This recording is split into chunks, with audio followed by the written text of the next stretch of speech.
So the other thing, and we addressed some legislation to this effect, but we can't have these predators simply bounce from one job to the next. Now, it seems to me that in this particular case, Mr. Beckett, right, is his name, is a small community. They knew what was going on here.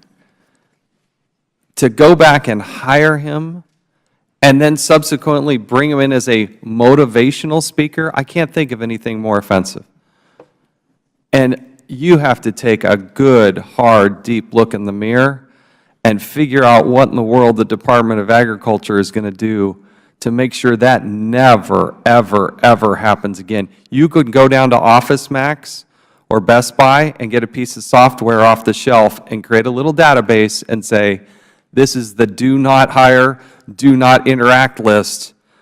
You can do that for about $50, okay? I don't want to hear about any more excuses.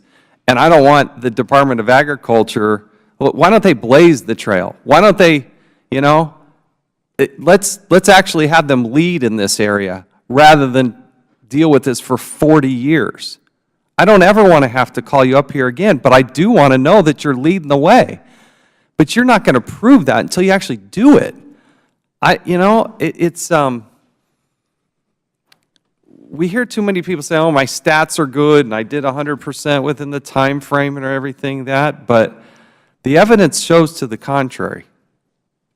So that's what I hope we do accomplish. Lastly, as we gavel down here, particularly to Ms. Rice, thank you for the bravery that you've shown to be here and do this. This is not a dream come true testifying before Congress.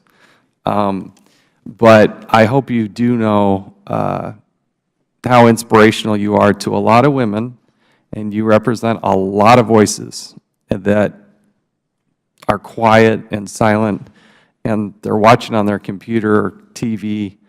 And I hope when you go back and visit with your husband that there's satisfaction in that. It's helpful to us, and we want to be part of that solution, and I know you do too.